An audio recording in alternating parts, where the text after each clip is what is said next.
back. So I was recently scrolling through the old YouTubes and I came across a movie that I had seen, had to be 100 times in my life. That might be an exaggeration, but it seems like it. That movie is the 1987 comedy Disorderlies, starring the Fat Boys.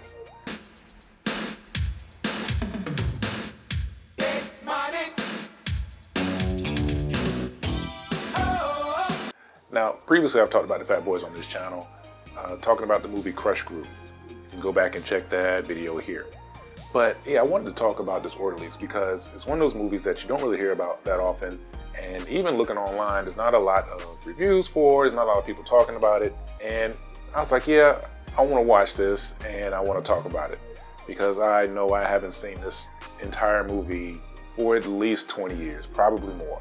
I was thoroughly surprised at how much I still enjoyed it. So let's take a quick trip down memory lane. If you were a kid in the 80s, there's a pretty good chance that you were a latchkey kid. If you were lucky enough to have cable, during the summer, when your parents were at work, you were pretty much stuck at home all day, eating SpaghettiOs or ravioli and watching whatever was on TV. You couldn't go outside until your parents got back home, one or the other. Whoever got there first, that's the one that would release you and allow you to go back outside with your friends who were also coming outside because their parents were coming home.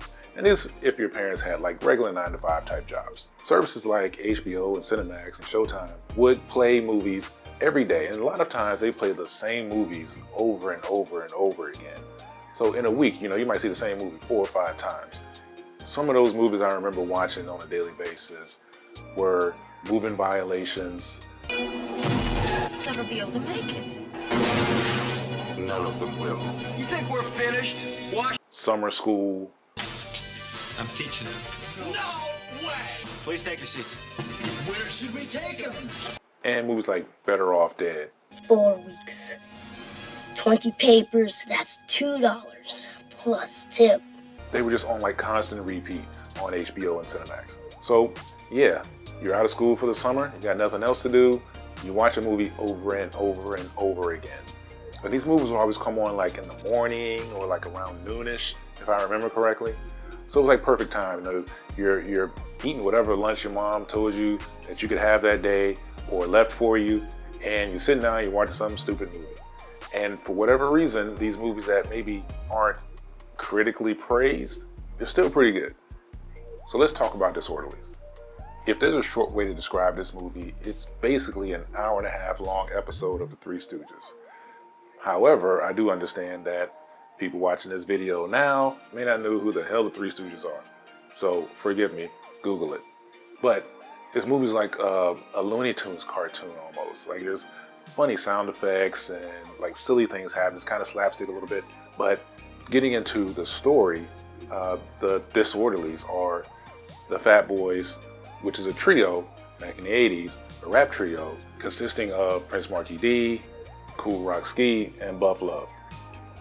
They are 3 very overweight gentlemen, and that's why they went by the Fat Boys. I believe their original name was Disco 3 in the early 80s, but they changed it. Also, I think I spoke about that in the Crush Groove review. So they're orderlies in New York, in Brooklyn, and they're not very good at their job. They're working at this old folks home and they get fired for eating like 16 chocolate cakes. Well, on the other side of the United States in Florida, it's a rich guy named Mr. Dennison, who seems to be on his last leg health-wise. And he's got a nephew who's trying to basically use the death of his uncle to pay off his debts because he has some severe gambling debts. Well, during an incident with his uncle, the nephew realizes that the uncle's orderlies are just kind of too good at their job. So he wants to kind of speed up the death of his uncle. He's in deep with like a narco trafficker or something that he owes a lot of money to, and he's trying to come up with ideas. So he comes up with the idea to hire the worst orderlies he could find. That's where he meets our Fat Boys. Now, for whatever reason, the movie doesn't explain this. It doesn't really make any sense. I guess it's just convenient writing. But the nephew goes to that particular old folks home in Brooklyn when the Fat Boys are getting fired. Like that part doesn't make any sense at all. Like why would he go all the way to New York to find bad orderlies? Whatever. Suspend your disbelief with this movie. And so he hires them to be the new orderlies for his uncle. Fat Boys arrive in Florida. They get to meet the staff at the mansion and realize that like this guy's really rich, and you know they're serious about doing their job. They don't want to get fired. But at the same time, they're doing kind of silly stuff. Like Buff tries to steal plates because it's $1,000 a plate benefit dinner or lunch, and he thinks the plates themselves cost $1,000, but whatever, he doesn't know. It said it's $1,000 a plate lunch. What eventually happens is Cool Rock Ski actually decides that like, man, this is whack, man. I want to go back to Brooklyn. They need to take Cool to the bus station. So they get Mr. Dennison's Rolls Royce. They take Mr. Dennison with them, and they all are riding towards the bus station when they run into a group of girls. Where they get the group of girls in the car, and then Cool's like, you know what? I don't want to leave. They go to a skating rink. Now, let me just say, the skating rink scene in this movie is just fun. If this scene, even if you hate this movie, this scene, if it doesn't put like a little smile on your face, like, oh, you really human? Seriously. But Mr. Dennison ends up having a ball. He has a great time. They sneak him back in the house, but the nephew finds out. The nephew then tries different ways to try to kill Mr. Dennison. The boys are basically just bungling their way into his good graces. And what they happen to do is lose all of his pills. Well, once they lose all of his pills, now they're panicking. They're like, oh my God, we're gonna go to jail, or we're gonna get fired. By a miracle, Mr. Dennison wakes up and he's in great health. Come to find out, he had been over-medicated, and now he just feels great. So now he's indebted to the boys, and he just treats them like sons.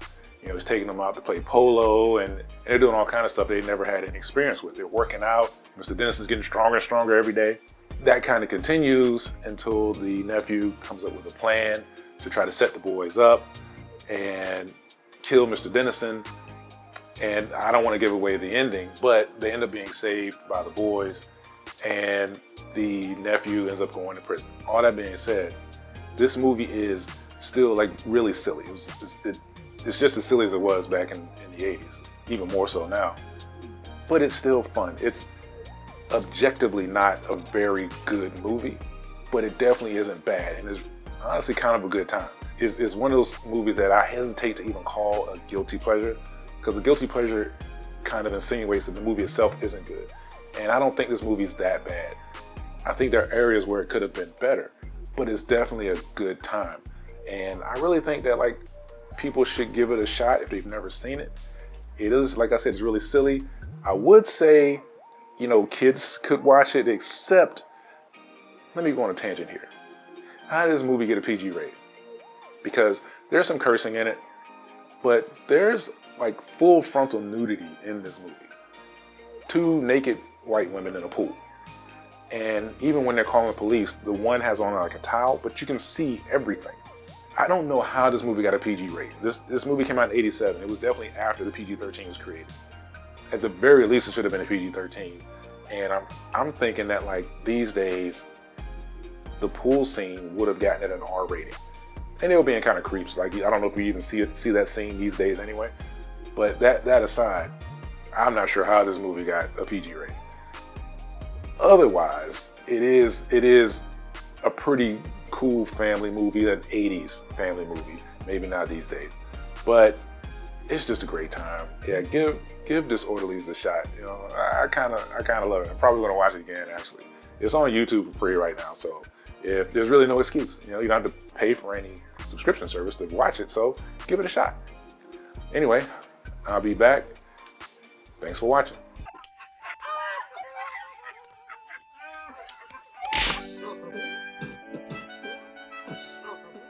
So